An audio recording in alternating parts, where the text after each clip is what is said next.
प्रेम वैक्लव्य है, वो व्यग्रता है, व्यग्रता वो रुके, व्यग्रता थोड़ी रुके। और ये प्रभाव ऐसा था, ये भी संक्रामक रोग है भाई, प्रेम संक्रामक रोग है।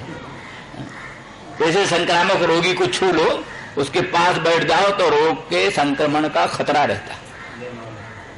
तो इसे प्रेमी जनों के पास बैठने से प्रेम के संचार का खतरा रहता, खतरा। तो नंद बाबा के पास बैठने से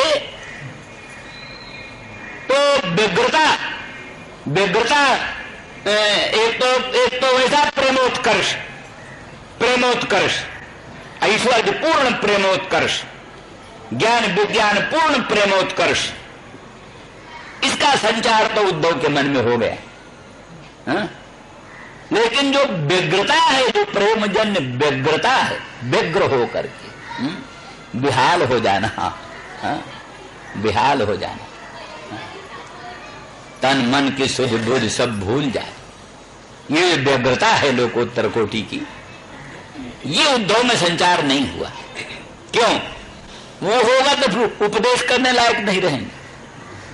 व्यग्रता हो जाएगी तो उपदेश नहीं कर सकेंगे, फिर भगवान भेजते ही नहीं उनको, ये संदेश लेकर भेजते ही नहीं।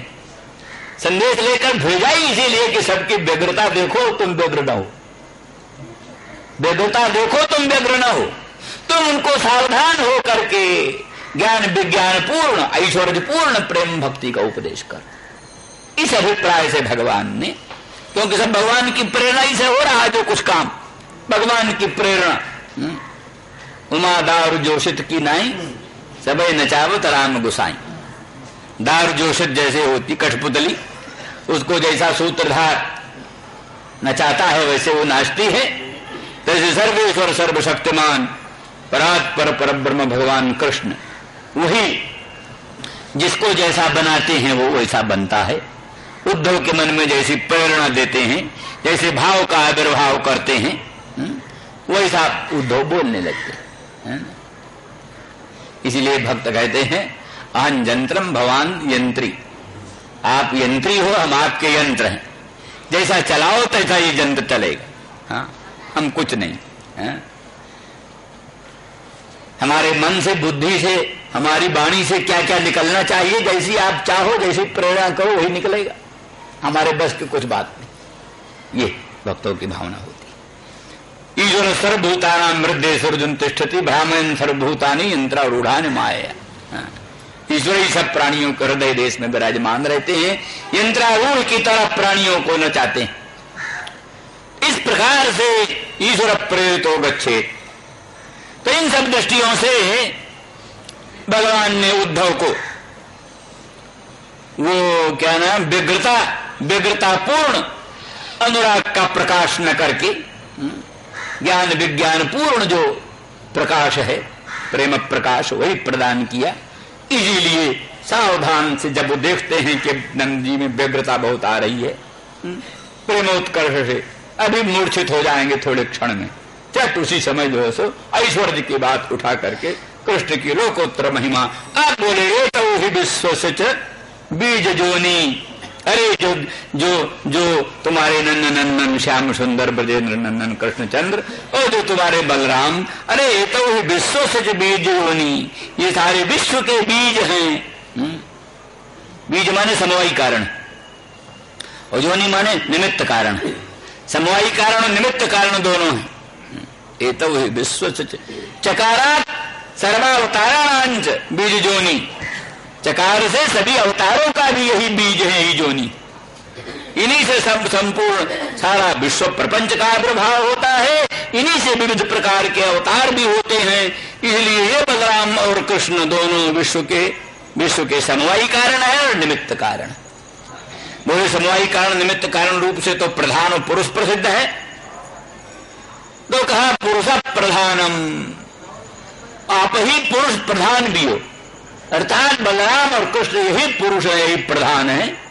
इसलिए प्रधान पुरुष भी आपसे भिन्न कोई चीज नहीं है। अब यहां प्रश्न ये है कि बहुत टेढ़ी मेढ़ी बात है कई जगह ये बोलते हैं कि सीता प्रकृति है, राम जो है सो पुरुष है, राधा प्रकृति है, कृष्ण पुरुष है, ऐसा भी बोला जाता है। लेकिन ये बात दार्शनिक दृष्टि से खरी उतरती नहीं, क्योंकि स्त्री हो पुरुष हो, स्त्री पुरुष तो देह है, आत्मा तो स्त्री पुरुष नहीं है। देह ही स्त्री पुरुष है।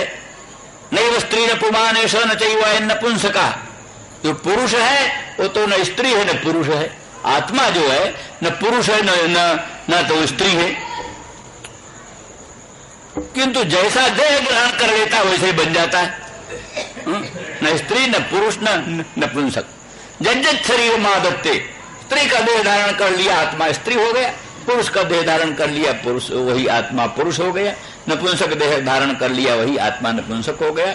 वही देवता दानव पशु पक्षी जैसे जैसे देहों को ग्रहण करता गया वैसा वैसा हो गया। वास्तव में आत्मा न शूकर कूकर कीट पतंग न पशु पक्षी न देवता दानव मानव न स्त्री पुरुष न नपुंसक कुछ नहीं। फिर सीता प्रकृति राम पुरुष ही बात कैसे कहां तक संगत है? कहां तक संगत है? तो इसलिए जीव है, जीव की दृष्टि से या ईश्वर की दृष्टि से बोले तो ईश्वर में भी राम में भी प्रकृति पुरुष दोनों मिले हैं, सीता में भी प्रकृति पुरुष दोनों मिले हैं? दोनों स्त्री पुरुष में दोनों में प्रकृति पुरुष मिले हैं? देहादि सब प्रकृति के अंश है, आत्मा पुरुष का अंश है। यही तो देह इंद्रिय मन बुद्धि अहंकार आदि सब प्रकृति के अंश है, आत्मा पुरुष का अंश है। तो प्रकृति पुरुष की मिलावट स्त्री भी है, प्रकृति पुरुष की मिलावट क्या ना पुरुष भी है ना? तो इस दृष्टि से ही हम कहा करते हैं कि जैसे अनंत ब्रह्मांड नायक परमात्मा का राम रूप में प्रादुर्भाव है, वैसे उसी अनंत कोटि ब्रह्मांड नायक परमात्मा का सीता रूप से प्रादुर्भाव। जैसे उसी अनंत कोटि ब्रह्मांड नायक परमात्मा का कृष्ण रूप में प्रादुर्भाव है, उसी तरह से उसी परात्पर परब्रह्म परमात्मा का राधा रूप में प्रादुर्भाव।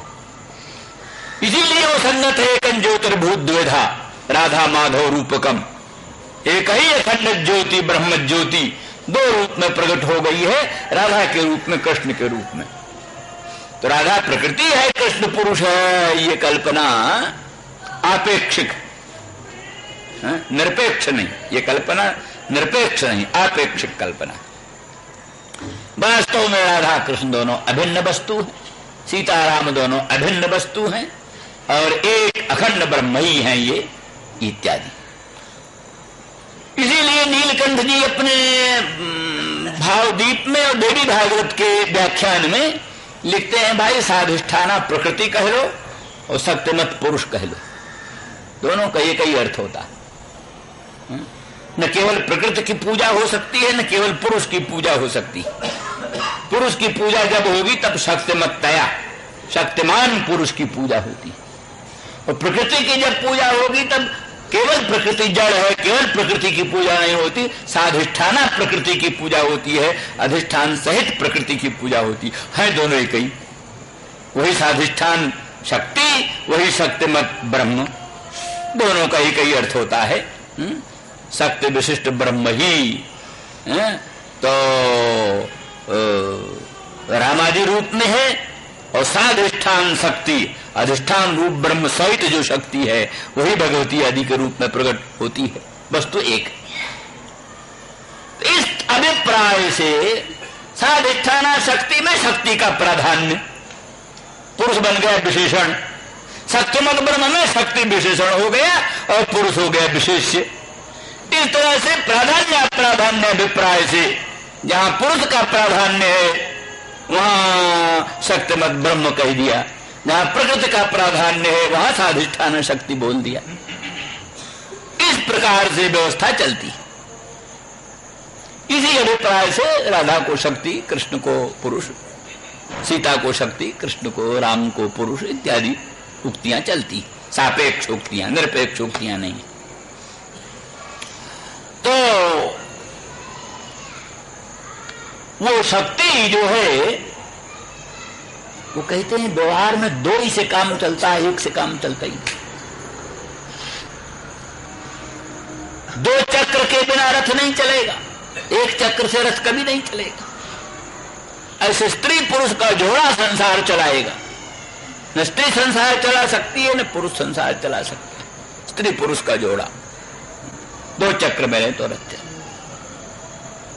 आप दुनिया में देखो, गर्म तार और ठंडा तार, दोनों तार मिले तब प्रकाश हो। खाली ठंडा तार फिट फिट करते रहो, कुछ नहीं होगा। खाली गर्म तार, कुछ काम नहीं बनेगा। ठंडा तार गर्म तार दोनों मिले तब काम चले। इसी प्रकार से ऋण धन दो चीज है, दोनों का योग हो तब कोई व्यवस्था चलती है। खाली ऋण से नहीं काम चलेगा, खाली धन से काम नहीं चलेगा। इसी प्रकार से शक्ति, शिव शक्ति, केवल शक्ति से काम नहीं चलेगा, केवल शिव से काम नहीं चलेगा। शक्ति बिना शिव शव माने मुर्दा से क्या काम चलता है? शक्तिहीन शिव शव और शिवहीन शक्ति जड़ प्राय अकिंचित कर। इसलिए ऐसे ठंडा तार गर्म तार दोनों मिले तब काम चले, ऐसे शिव शक्ति दोनों मिले तब काम चले। प्रकृति पुरुष दोनों मिले तो काम चले, स्त्री पुरुष दोनों मिले तो काम चले। सृष्टि की व्यवस्था में स्त्री भी चाहिए, पुरुष भी चाहिए। फिर वहां स्त्री पुरुष को स्वभाव में भेद आ गया। स्त्री को स्वभाव दूसरा, पुरुष को स्वभाव दूसरा। स्त्री में कोमलता की प्रधानता होगी, पुरुष में कठोरता की प्रधानता होगी। स्त्री में धारण करने की शक्ति होगी, पुरुष में दातृत्व शक्ति होगी।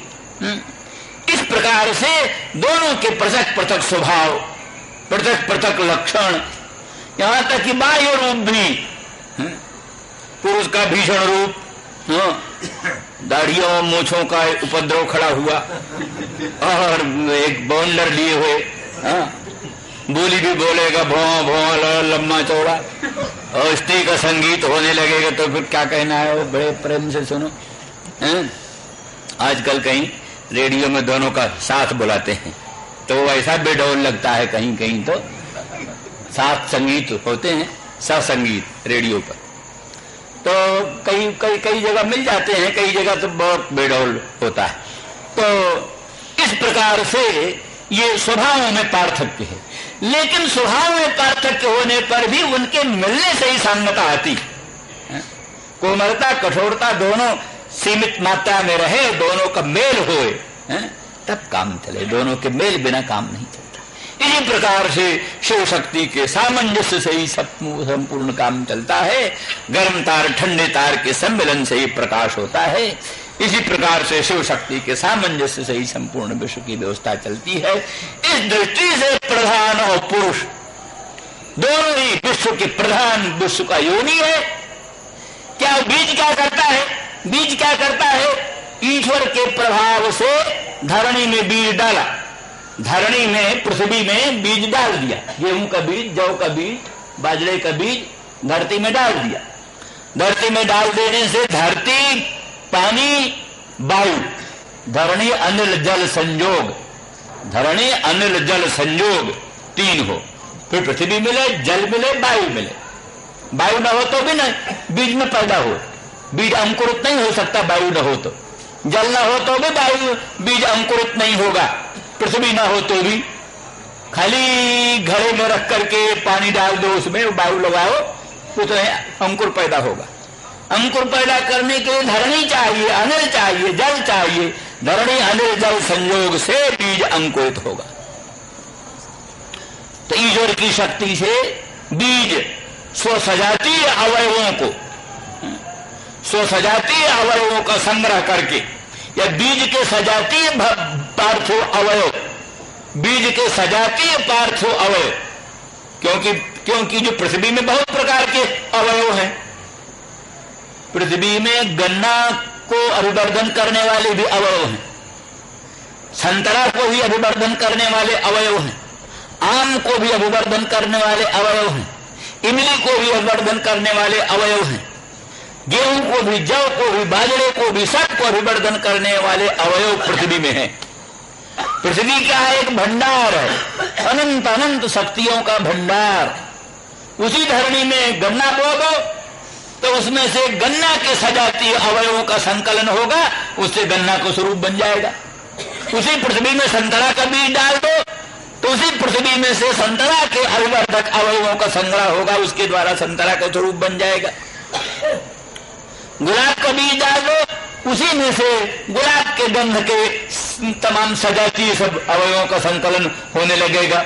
उसी जगह में कोई दुर्गंधित विष वृक्ष बोए दो तो उसके अनुगुण भी सामग्री सब वही मिल जाएगी। तो ईश्वर की अचिंत शक्ति, अनंत महिमा और उसका अखंड वस्तुओं का भंडार, उसकी भूमि शक्ति, प्रकृति शक्ति, उस प्रकृति शक्ति में से बीज के सजातीय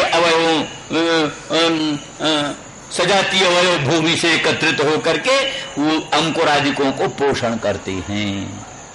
और साथ ही उसके लिए उचित अधिष्ठान चाहिए, उचित अधिष्ठान चाहिए। अनुचित अधिष्ठान में इन सब द्वारा पोषण नहीं हो सकेगा। इसलिए उचित बीज हो, उचित जोनी, उचित उस जोनी में भी सजातीय की अपेक्षा, सजातीय जोनी हो। किसी किसी विजातीय व्यक्ति का बीज जाए, विजातीय योनि में विजातीय व्यक्ति का बीज जाए, वहां से वस्तु उत्पन्न न होगी, और उत्पन्न होगी तो नष्ट हो जाएगी, उत्पन्न होगी तो नष्ट हो जाएगी। जैसे कहते खच्चर उत्पन्न होता है गधे घोड़े के संसर्ग से। योनि भिन्न जाति का, बीज भिन्न जाति का, भिन्न जाति की योनि, भिन्न जाति का बीज, उससे उत्पन्न होने वाला खच्चर, उसका संतान आगे नहीं चलती, वंश परंपरा लुप्त। बस कलमी आम से दूसरा आम नहीं पैदा होगा।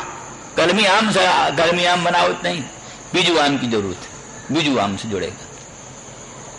इस प्रकार से उसमें भी सजातीय की अपेक्षा, इसलिए सजातीय बीज के सजातीय अवयव एकत्रित होकर के बीज का पोषण करते हैं। इसी प्रकार से सजातीय योनि के संसर्ग से और वो रूप धारण करता है। तो इस तरह से ये विश्वस्य एतौ ही विश्वस्य बीज जोनी, ये दोनों बलराम और कृष्ण विश्व के बीज और जोनी है, अर्थात एक समवायी कारण है और एक निमित्त कारण है। फिर इसके भेद कल बताएंगे। श्री राम जय राम, जय जय राम।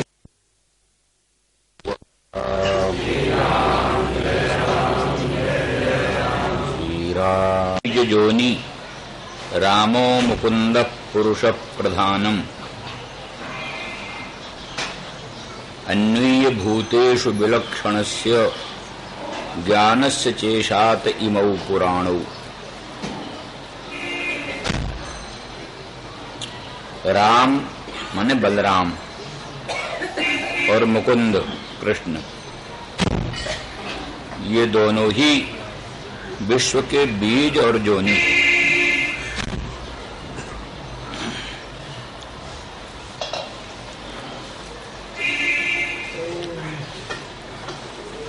अर्थात समवायी कारण और निमित्त कारण,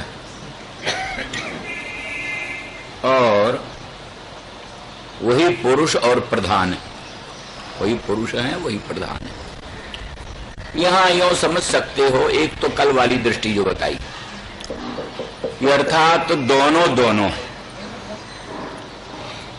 जैसे स्त्री पुरुष दोनों में ही पुरुषांश और प्रधानांश होता है, पुरुषांश प्रधानांश दोनों होता है। देह इंद्रिय मन बुद्धि अहंकार आदि तो सब प्रधानांश, और आत्मा जो है वो स्वयं पुरुषांश, सब में, स्त्री में पुरुष में सब में।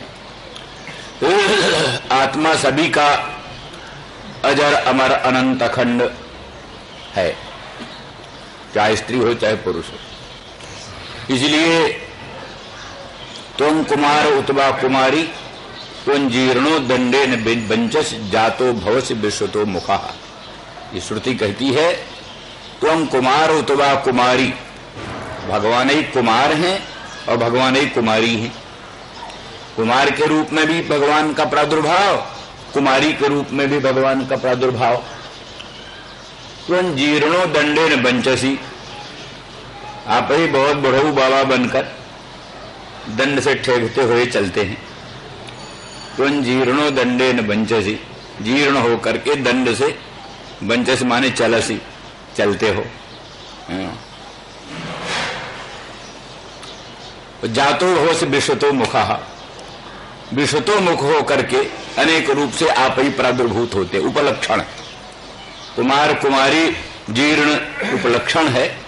जितना भर भी सारा प्रपंच है, विश्वतो मुखा, सर्व रूप से आपका ही प्रादुर्भाव होता है। तो एक दृष्टि तो यही है। और दूसरी दृष्टि ये ले लो कि बलराम है अव्याकृत, अव्याकृत ब्रह्म बलराम। लक्ष्मण कहो, बलराम कहो, शेष कहो, सब क्या है? अव्याकृत ब्रह्म। इसीलिए भागवत में वर्णन है, नष्टे लोके दुपरार्धावसाने महाभूते स्वादिभूतंगतेषु व्यक्ते व्यक्तं काल वेगे न जाते भवानेको शिष्यते शेष संज्ञा।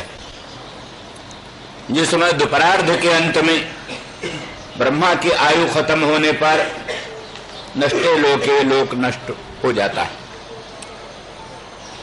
उस समय महाभूतेषु आदिभूतंगतेषु, महाभूत जो है पृथ्वी जल तेज वायु आकाश, ये आदिभूतंगतेषु, आदिभूत माने अहं तत्व में लीन हो जाते।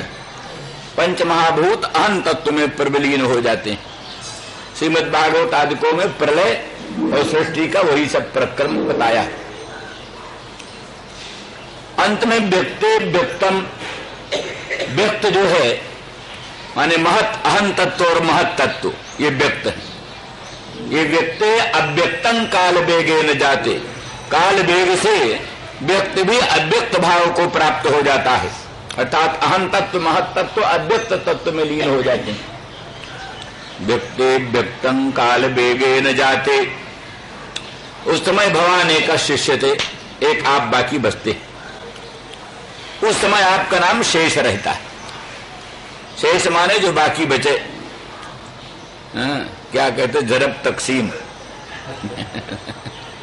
तो उसमें तकसीम में जो भाग बचता है, भाग बचता है, वही शेष है। अमुक से अमुक गया, शेष बचाइए, हाथ आया ये, तो वही शेष है। तो सारे भूत प्रपंच सारा व्यक्त अव्यक्त में लीन हो जाता है। उस समय शेष संज्ञा वाले आप ही बचते। या शेषा संज्ञा जस्मिन, संपूर्ण संज्ञा जितने भर नाम आदि हैं वो सब उसी में रहते हैं। यह संज्ञा माने ज्ञान, अशेष अशेष पदार्थों की संज्ञा ज्ञान आप में रहता है, इसलिए आप अशेष संज्ञ हैं। माने भूत प्रपंच प्रबलीन हो गया तो ऐसा नहीं कहीं भूल भुलैया हो जाए, दूसरे के कर्म दूसरे के साथ जुड़ जाए। धोबी के यहां बहुत से कपड़े जाते हैं, कभी कभी ऐसा झमेला हो सकता है, दूसरा कपड़ा दूसरे के पास चला जाए। एक में चीज मिल गई तो फिर उसमें से निकालना सामान्य बात।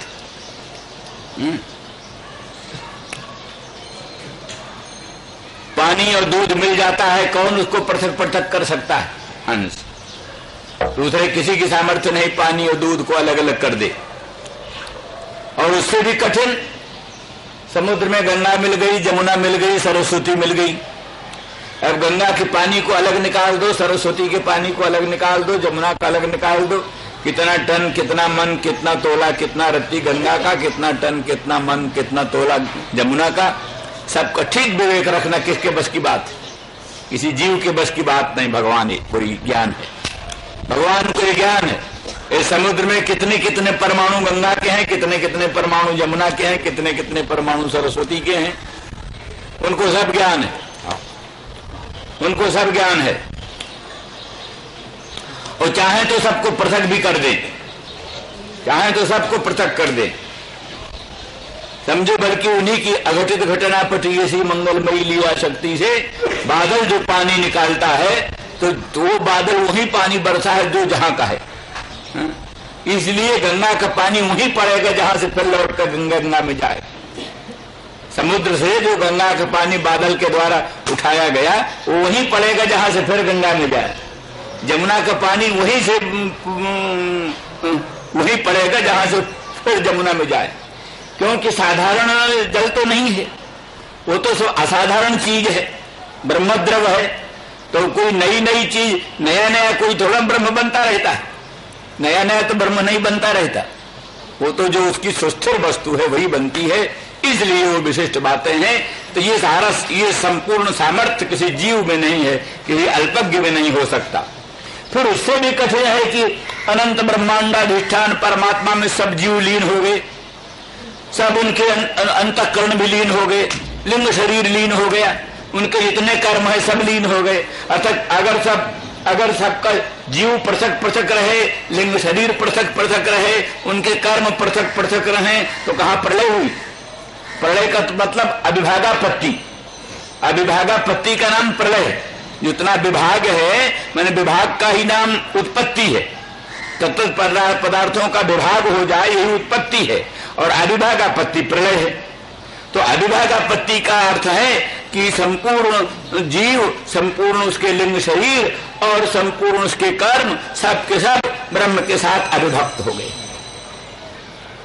तो ब्रह्म के साथ अविभक्त हो गए, तब किसकी सामर्थ्य है कि उस अविभक्त हुए को ज्यों को त्यों निकाल देना, उसमें कोई भूल भुलैया न हो, दूसरे प्राणी का सुमेध दूसरे के साथ जुड़ जाए, दूसरे प्राणी के ब्रह्महत्या दूसरे के साथ जुड़ जाए, तो बहुत बेढंगा उपद्रव खड़ा हो जाए। इसलिए अशेषाणाम प्राणिनाम कर्मणाम तेषाम तेषाम वस्तूनाम संज्ञा ज्ञानम जस्मिन् अवशिष्यते, वो अशेष संज्ञा। इसलिए संपूर्ण प्राणियों का, संपूर्ण लिंग शरीरों का, संपूर्ण कर्मों का पूर्ण संज्ञा, पूर्ण ज्ञान रहता है जिसमें। और फिर जैसे हंस क्षीर नीर को पृथक कर देने की ताकत रखता है, जैसे भगवान ये भी ताकत रखते हैं कि किसका कर्म कहाँ, किसका कौन जीव का लिंग शरीर, किसका कौन कर्म, वो सबको एकदम पृथक कर सकते हैं। इसलिए सृष्टि काल में सबको विभक्त कर देते हैं, प्रलय काल में सबको अविभक्त कर देते हैं। तो वस्तु दूसरी बोर चले गए। सार ये है कि इन सब दृष्टियों से वो जो है क्या चीज है, वो क्या चीज है, उसका नाम अव्याकृत है। कारण ब्रह्म में प्रपंच का विलय होता है, कारण ब्रह्म में, उसी कारण ब्रह्म को अव्याकृत कहते हैं। अव्याकृत माने व्याकरण से पहले की हाल, नाम रूप का जो व्याकरण हुआ माने का विस्पष्टीकरण, नाम रूप का विस्पष्टीकरण तो सृष्टि, सब नाम रूप पृथक पृथक हो जाए यही सृष्टि है। और नाम रूप के व्याकरण के जो पहले की अवस्था, नाम रूप के स्पष्टीकरण की जो पहले की अवस्था, उसी का नाम अव्याकृत है। अव्याकृत है बीजावस्था, जो बीज अंकुर भाव को प्राप्त होता है, अंकुर भाव को जो जीव प्राप्त होता है, जो बीज अंकुर भाव को प्राप्त होता है, वही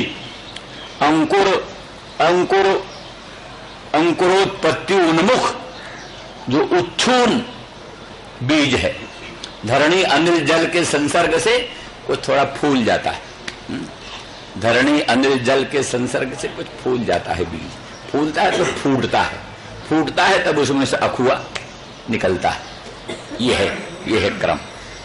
इसीलिए कहीं कहीं लिखा तस्मात् अव्यक्तम उत्पन्नम, अव्यक्त भी उत्पन्न होता है। त्रिगुण द्विसत्तम माने क्या ना, त्रिगुण जो अव्यक्त है वो भी भगवान से उत्पन्न होता है। उत्पन्न कैसे होता है? आज है वो तो। उत्पन्न होने का अर्थ क्या है?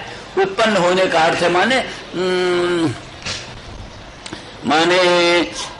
कार्योन्मुखम भवति, कार्योत्पादनोन्मुखम भवति। कार्योत्पादन के उन्मुख हो जाता है, यही उत्पत्ति। कार्योत्पादन के उन्मुख हो जाता है, यही उत्पत्ति। उसमें कुछ विशेष अवस्था उत्पन्न हुई, वही अवस्था उत्पन्न होती है, उच्छून अवस्था। बीज की जो उच्छून अवस्था, वही उच्छून अवस्था उत्पन्न होती है। उसी को अभिप्राय लेकर के बोले तस्माद् अव्यक्तम उत्पन्न, उससे अव्यक्त उत्पन्न होता है। तो इसलिए उसी को श्रीमद् भागवत में कहा, अव्याकृतमनंताख्यम आसनम यदधिष्ठितम। शेष साई भगवान जिस शेष सैया पर विराजमान सो रहे हैं, वही शेष है, वही अनंत है, अनंत नाम उसका है।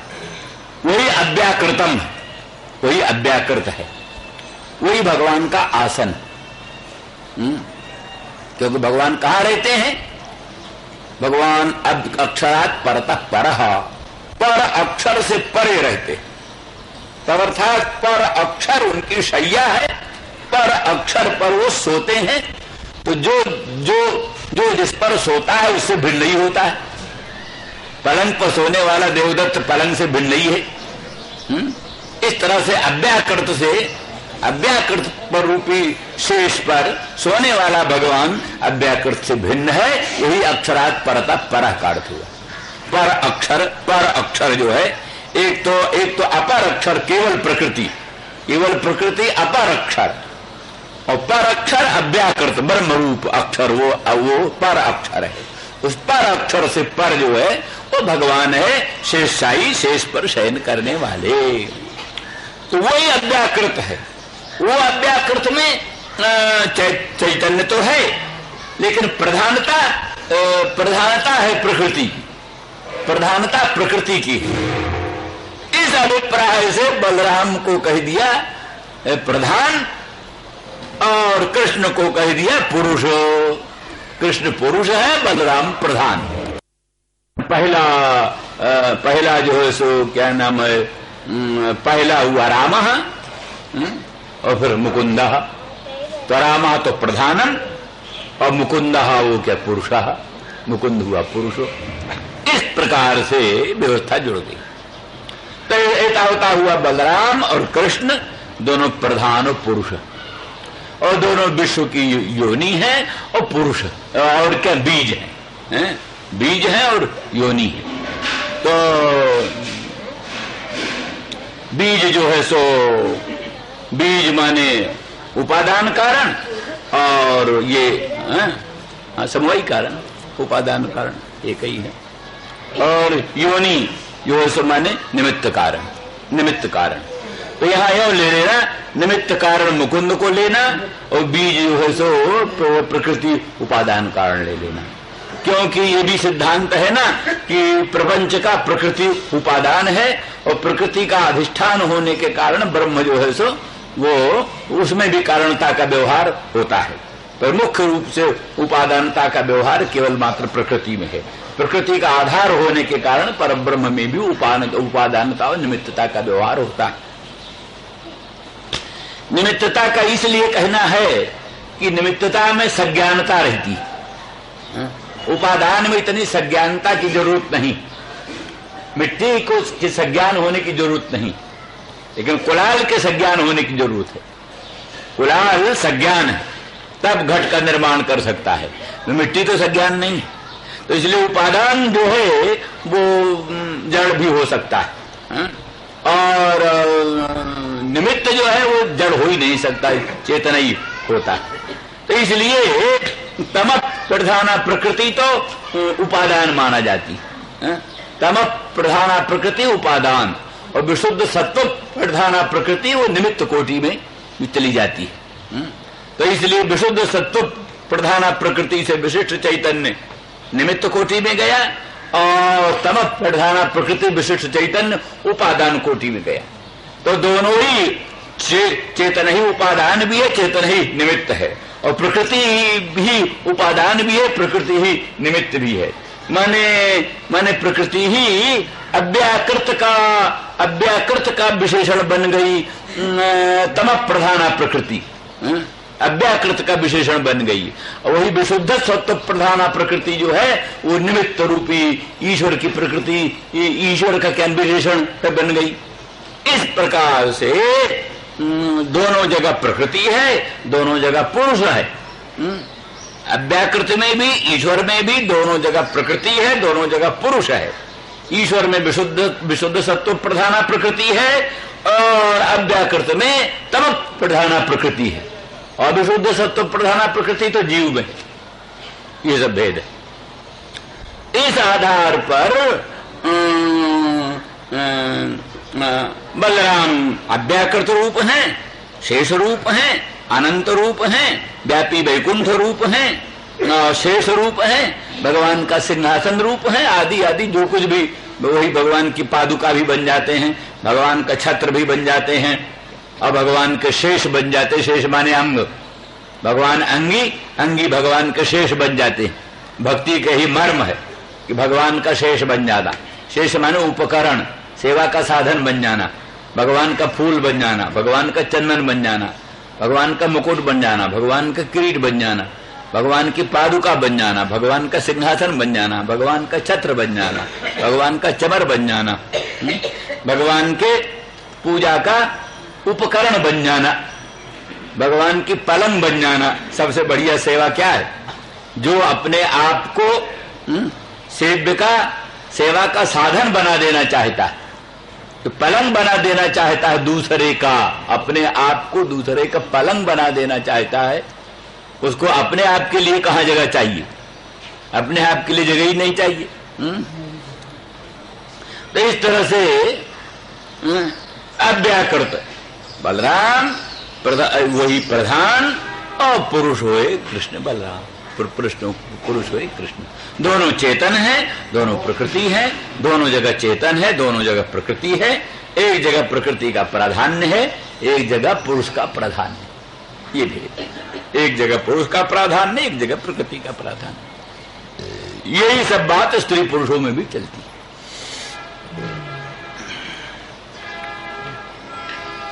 अब यहां इतना और भेद मानना, कहते हैं अभ्युदय जो है, अभ्युदय लौकिक उन्नति का नाम अभ्युदय। सम्राट हो जाना, स्वराट विराट हो जाना, चक्रवर्ती नरेंद्र हो जाना, अनंत धन धान्य संपन्न हो जाना, ये सब है अभ्युदय।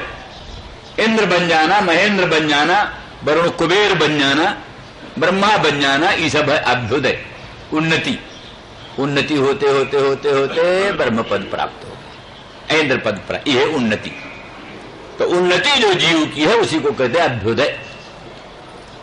अभ्युदय में परम प्रधान बलराम, बलराम की आराधना से, अव्याकृत की आराधना से अभ्युदय मिलता है। उसमें भगवान सहकारी, सहायक, भगवान सहायक हैं और प्रधान जो है उसमें मुख्य, अभ्युदय के काम में। और भक्ति के काम में, मोक्ष के काम में भगवान प्रधान है, भगवान मुख्य हैं।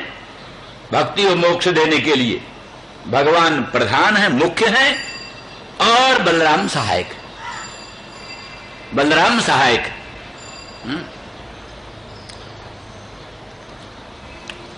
इसलिए और दोनों की आवश्यकता संसार में होती है।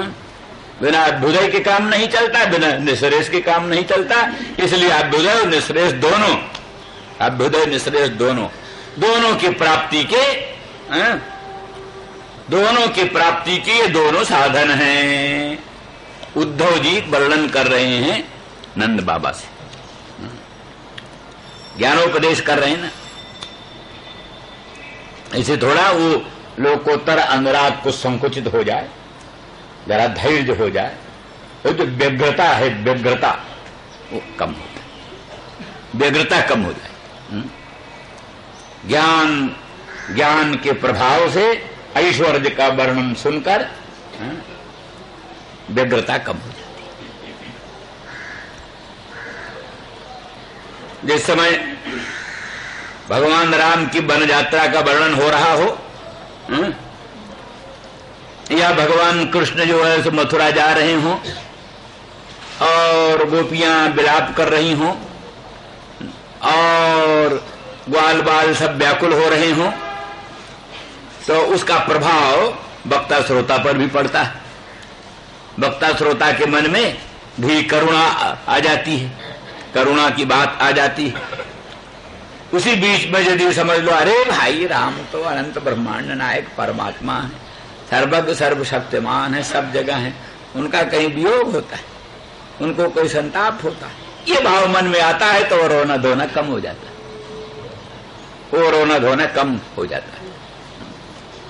ऐश्वर्य का प्रबोध होते ही वो जो करुण रस का प्राधान्य है वो कम हो जाता है। इसी दृष्टि से ये बोल रहे, एतौ हि विश्वस्य च विश्वयोनि रामो मुकुंद पुरुष प्रधानम अन्वीय भूतेषु विलक्षणस्य, वो भूतों में अन्वित होते हैं अंतर्जामी रूप से, अंतर्जामी रूप से सब भूतों में प्रविष्ट हैं, जितना चराचर प्रपंच है अंतर्जामी रूप से राम कृष्ण दोनों सब भूतों में व्याप्त है।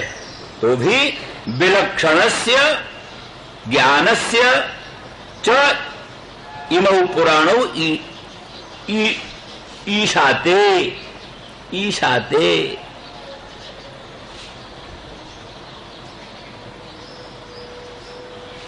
यद्यपि यहां प्रकृति भाव हो जाना चाहिए, ईशाते इमौ संधि नहीं होनी चाहिए, हाँ, पर आर्ष संधि, ईशात इमौ पुराणौ, नहीं तो ईशाते ऐसे ही रहना चाहिए प्रकृति भाव, तो भी संधि इस तरह से हो। और विलक्षण से का अर्थ करते हैं, बिह कालः लक्षणम जस्य,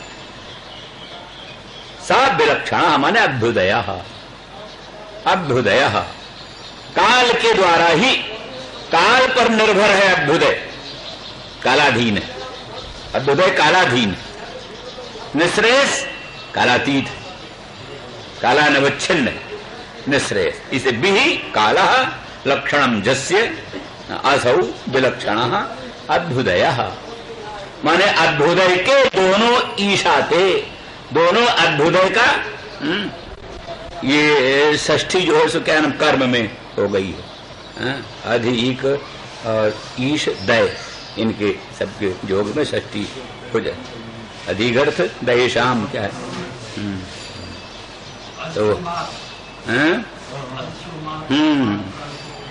तो इस तरह से येषां सयो भगवान दयेद अनंतः, दयेद येषां, इसी तरह से यहां पर भी तो कहते विलक्षण से माने अभ्युदयस्य ईशाते, दोनों राम और कृष्ण, बलराम और मुकुंद दोनों अभ्युदय के स्वामी नियामक हैं, उन्हीं के आधार पर अभ्युदय बनता है। दुनिया में जो अभ्युदय होता है, कोई ब्रह्मा बन गया, कोई सम्राट बन गया, कोई श्रेष्ठ साहूकार बन गया, कोई अनंत धन धान्य संपन्न बन गया, कि भगवान की कृपा, भगवान की कृपा से, भगवान के ही नियंत्रण में अभ्युदय होता है। और ज्ञानस्य, ज्ञानस्य माने मोक्षस्य, ज्ञान साध्यस्य मोक्षस्य, या मोक्ष साधकस्य ज्ञानस्य, मोक्ष साधक जो ज्ञान है, परब्रह्म का साक्षात्कार, मोक्ष साधक जो ज्ञान है, उसका भी ईशान भगवान ही, भगवान की कृपा से ही मोक्ष और भक्ति प्राप्त होती है। उपलक्षण है ज्ञान भक्ति, ज्ञान और भक्ति दोनों भगवान की कृपा से होती है। इसमें भगवान की कृपा प्रधान है, भगवान की कृपा से। गोस्वामी जी कहते हैं, यह सब साधन ते नहीं होई, तुम्हारी कृपा पाव को कोई। ये गुण साधन ते नहीं हो, ये सब गुण साधन से नहीं होते, आपकी कृपा से कोई कोई में वो गुण आते हैं। है जन्मांतरीय कुछ हेतु है, नहीं तो काहे कृपा हो भगवान की। कृपा में अहितु की कृपा भगवान की है, ये भी ठीक है, अहितु की है, लेकिन फिर वही कहना पड़ेगा ना कि फिर किस पर कृपा हो किस पर कृपा न हो, वैषम्य निर्घृण दोष आएगा।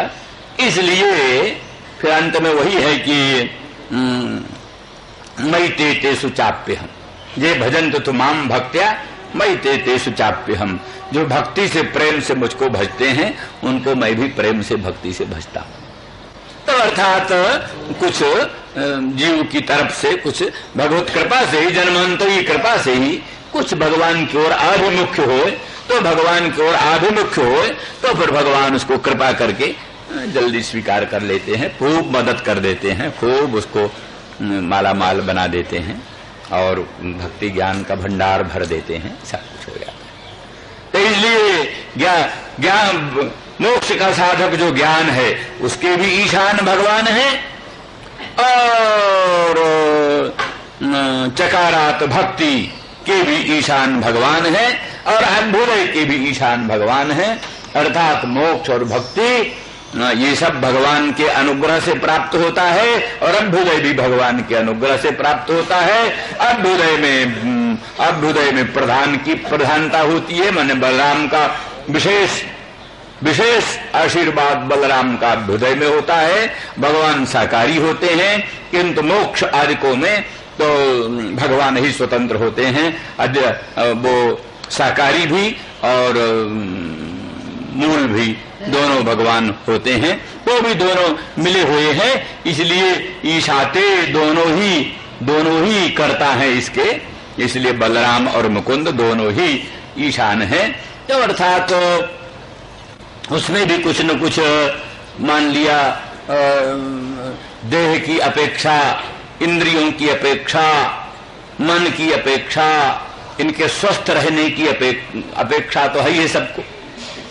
देह स्वस्थ न रहे, इंद्रियां स्वस्थ न रहे, मन स्वस्थ न रहे तो ज्ञान प्राप्ति में भी बाधा पड़ती है, और साधनाभ्यास में भी बाधा पड़ती है, और अनेक प्रकार के ज्ञान विज्ञान के अर्जन में बाधाएं पड़ती।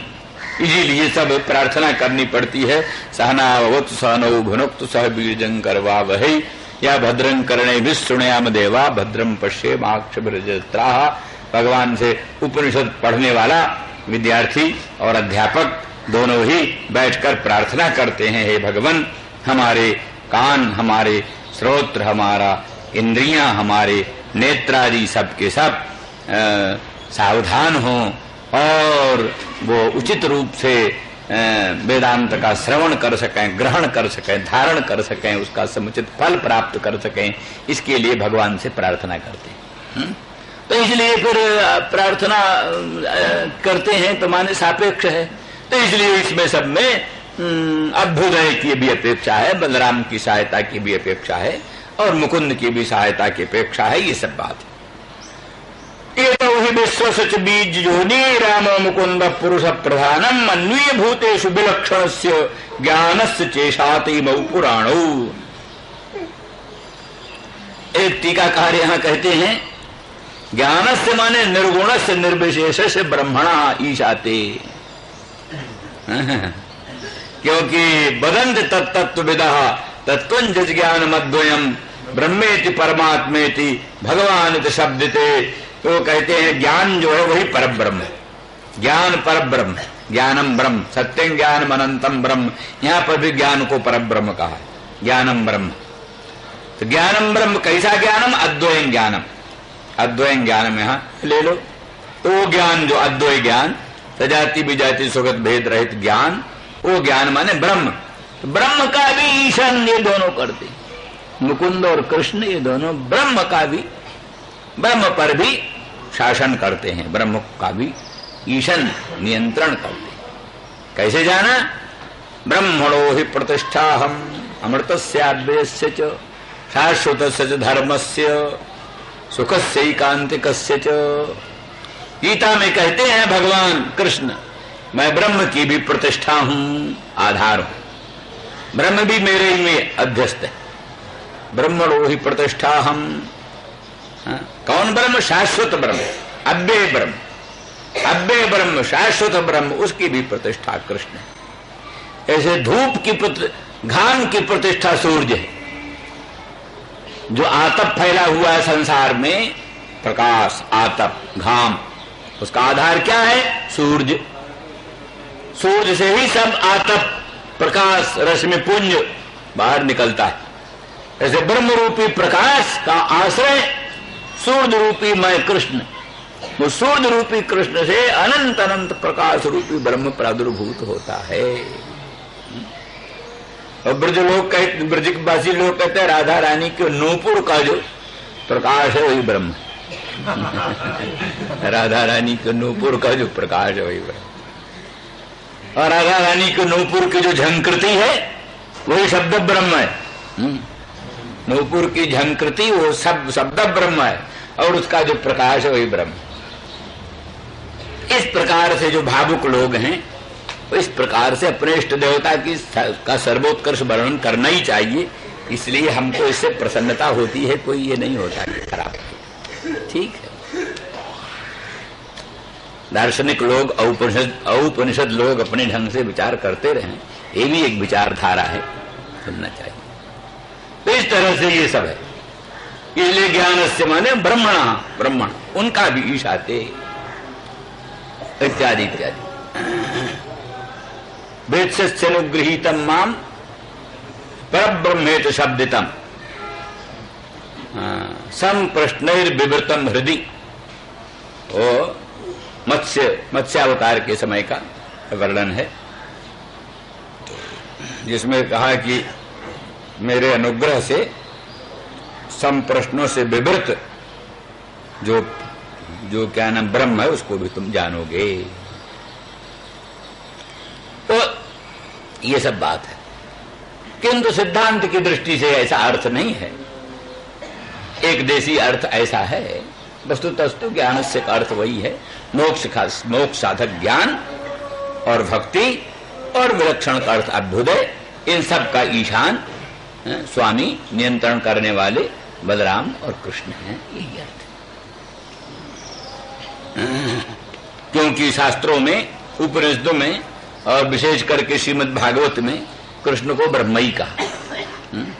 ब्रह्म कृष्ण एक ही। जन्मित्रम परमानंदम पूर्णम ब्रह्म सनातन। अहो भाग्यम नंद गोप ब्रजौ कसाम जन्मित्रम परमानंदम पूर्णम ब्रह्म सनातनम।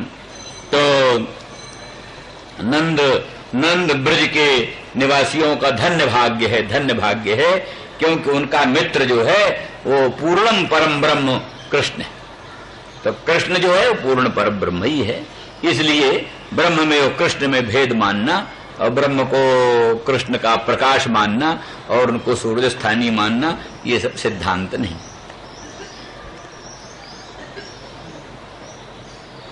तयोरित्थम भगवती कृष्णे नंद यशोदयोः दीक्षानुरागम परमम नंदमाहोद्धो मुदा। इस प्रकार से नंद और यशोदा दोनों का भगवान कृष्ण में इस प्रकार से अनुराग देखा, बड़ा विलक्षण अनुराग। कृष्णे सदानंद रूपे, सदानंद रूप जो कृष्ण है, परमानंद घन कृष्ण में नंद और यशोदा का ऐसा लोकोत्तर अनुराग को देखकर, परमम अनुरागम, परमम अत्यंतम उत्कृष्टम अनुरागम, अत्यंत उत्कृष्ट अनुराग देख करके नंदमाहोद्धो मुदा। चैत्य पीछे चला गया। हाँ, आगे यही, जस्मिन जन प्राण वियोग काले क्षण समावेश मनो विशुद्धम निर्वृत्त कर्माशय माशु जाति परांगतिम ब्रह्ममयोर कवर्ण। ये उद्धव जी कहते हैं, ये ऊंचा ज्ञान विज्ञान वर्णन किया तो भाई वक्ता जो है वो ऐसे होते हैं, श्रोता को देखते रहते हैं। श्रोता की स्थिति क्या है, श्रोता की मनस्थिति क्या है। अध्यापक जो है विद्यार्थी को देखता रहता है, हमारी बात समझ रहा है कि नहीं समझ रहा है? तो बस समझ रहा है कि नहीं समझ रहा, तो नहीं समझ रहा तो फिर उसको प्रकारांतर से, रूपांतर से निरूपण करता है। तो उद्धव जी जो है सो बड़े चतुर, बृहस्पति के शिष्य हैं, और भगवान कृष्ण के परम प्रिय हैं। सब जानते हैं कि उद्धव जी हमारी इस बात को, ये नंद बाबा हमारी इस बात को ग्रहण नहीं कर रहे, उपेक्षा कर रहे। हाँ हाँ ठीक है, ठीक है, ठीक है, उपेक्षा कर रहे, ये समझते हुए तब वही जो नंद बाबा को अभीष्ट है फिर वही बात बोले। क्या बोले? जस्मिन जन प्राण वियोग काले। नंद बाबा, अरे तुम्हारे लाड़ेले लाल कृष्ण कौन है? जस्मिन जन प्राण वियोग काले। प्राणी प्राण वियोग काल में मरने लगता है, जिसके स्वरूप में एक क्षण भर अपने मन को लगा करके ब्रह्म भाव को प्राप्त हो जाता है। मरण काल में माने वो मरण काल में बड़ी पीड़ा होती है, बड़ी व्यग्रता होती है, और अपवित्रता भी रहती है। मरण काल में रोज रोज नहाना धोना भी नहीं बनता। कई ढंग से लोग मरने वालों को नहाने ही नहीं देते। चाहिए नहाना वाला नहीं, लेकिन ये सोचते हैं कि कष्ट होगा, ये होगा, वो होगा। तो उस समय अशुद्धि भी रहती है। कभी कभी तो मरण काल में मूत्रादि निकल जाता है, मूत्रादि निकल जाता है कई लोगों मरण के समय। और कफ वफ तो इधर उधर रहता ही है मुश्किल से। कफ से तो कंठ अवरुद्ध होता ही है। हजारों में लाखों में कोई एक व्यक्ति महापुरुष सौभाग्यशाली, वही कोई ज्ञानियों वानियों की बात नहीं कहे, ज्ञानी भी बड़े परेशान होकर मरते हैं। ज्ञानी भी नहीं नियम कि ज्ञानी बिल्कुल ठीक है ठीक मरता है, ज्ञानी भी कई तरह का मरता है। इसीलिए ज्ञानी वो पहले ही बोल देते हैं भाई रुग्णो वा बिलुठन भुवि निरोगोपविष्टो वा रुग्णो वा बिलुठन भुवि। ज्ञानी चाहे निरोग होकर समाधि में बैठकर प्राण त्याग करे तो, अथवा रुग्णो वा बिलुठन भुवि, रुग्ण होकर के भूमि में लौट रहा है, लौटता हुआ भूमि में तड़फड़ाता हुआ प्राण त्याग करे तो भी कैवल्य में मोक्ष में कोई फर्क नहीं। ऐसा तो ये तो सब देह त्याग की विडंबना है। जैसे तैसे देह को त्याग दो, चाहे रुग्णों वा बिलुठन भूमि, रुग्ण होकर के पृथ्वी में लौटते हुए प्राण त्याग कर दो, अथवा निरोग होकर समाधि में स्थित होकर प्राण त्याग दो। प्राण त्याग के अनंतर वो मुक्तो सो विगताशया। और ये भी तो है, क्या नाम है, तरुण तेतु बा काश्याम सुपतस्य गृहे थवा। यानी काशी में तनु त्याग करे अथवा किसी चांडाल के घर में जाकर प्राण त्याग करे। तनु त्यजतु बा काश्याम सुपतस्य गृहे थवा, तो भी मुक्तो सो विगताशयः, उसका अंतःकरण जो वासनाओं का आश्रय है वो बाधित हो जाता है तत्व ज्ञान से, इसलिए मुक्त हो जाता है। मुक्ति में कोई संदेह नहीं। तो अस्तु कहने का अभिप्राय कि मरण काल में बड़ा कष्ट होता है, नाना प्रकार की पीड़ा होती है, अशुद्धि भी बहुत रहती है, व्यग्रता भी बहुत रहती है। उस समय भी मरण काल में भी अगर भगवान में किसी ने चित्त लगा दिया और देर तक नहीं, क्षणमपि, देर तक नहीं, घंटा तो घंटा भगवान में मन लगा रहे सो छोड़ो, क्षणमपि मरण काल में घोर व्यग्रता दशा में, घोर आदि व्याधि से घिरे रहने पर और अशुचिता अशुद्धि रहने पर भी मन क्षण भर भगवान के बीच में लग जाता है, तो कर्माशय को, वासना को त्याग करके भगवान को प्राप्त हो जाता है।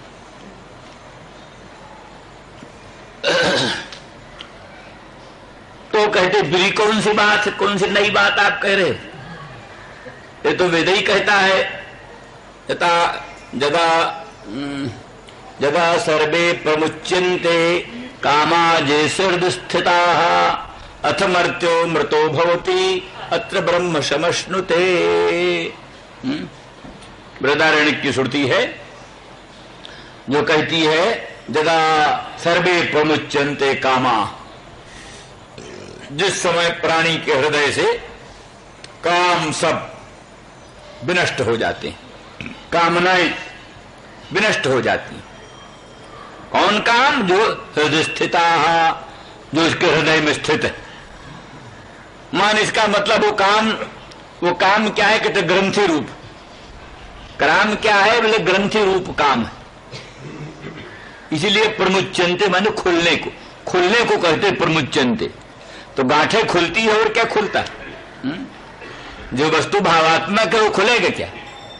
इसलिए ग्रंथि रूप है, ग्रंथि रूप ही काम है। ग्रंथि रूप काम, तत्व ज्ञान से ग्रंथि खुल जाती है। ग्रंथि खुल जाने से काम मुक्त हो जाता, काम खत्म हो जाता है। आत्मा अनात्मा की जो ग्रंथि है, जड़ चेतन है, ग्रंथ परी गई जब मखा छूटत कठिनाई। ये जो आत्मा अनात्मा की गांठ लग गई है, सत्यानृत का मिथुनी भाव हो गया है। एक सत्य है, एक अनृत है। आत्मा सत्य है, अनात्मा अनृत है। तो सत्यानृत का जो ये मिथुनी भाव हो गया है, गांठ लग गई है। एक रस्सी सच्ची और एक रस्सी झूठी और दोनों की गांठ लग गई। और ऐसी गांठ मजबूत के खोले न खुले, ये भी अंधेर खाते ही की बात है। तो परंतु कहते श्रुति पुराण बहु कहें उपाय, छूटे न अधिक अधिक उलझाई। श्रुति और पुराणों ने बड़ा उपाय कहा इस गांठ खोलने का, पर वो गांठ खुली नहीं, अधिक से अधिक उलझती गई। जितना जितना खोलने का प्रयास किया गया उतने उतना उलझती गई। कबीर कहते खट दर्शन में खटपट हो गई, काहू भेद न पाया रे। खट दर्शन में खटपट हो गई, किसी ने भेद पाया नहीं। तो इस तरह से वो ग्रंथि की महिमा बड़ी भारी है। तो वो काम है, वो काम जिस समय नष्ट हो जाता है उस समय से मरतो अमृतो भवति, उस समय मरते अमृत हो जाता है। तो इसमें प्राण वियोग काल में भगवान ने मन के प्रवेश की क्या बात है? इसलिए कहते नहीं भाई, ऐसी बात नहीं। ग्रंथ मोक ही पर्याप्त नहीं है। ग्रंथ मोक के बाद चित्त का भगवत सन्निवेश होना चाहिए। ग्रंथि छूटे तो चित्त भगवत प्रतिष्ठ हो। चित्त जब तक भगवत प्रतिष्ठ नहीं होता, आत्मा अनात्मा का विवेक हो, अनात्मा का बाद हो, अनात्मवाद के अनंतर आत्मा में मन प्रतिष्ठित। इसलिए ग्रंथि भी खुले, आत्मा अनात्मा का अन्योन्याध्यास भी मिटे, काम भी मिटे, और काम के बाद निष्काम मन भगवत स्वरूप में सन्निविष्ट हो। निष्काम मन भगवान के स्वरूप में प्रविष्ट हो।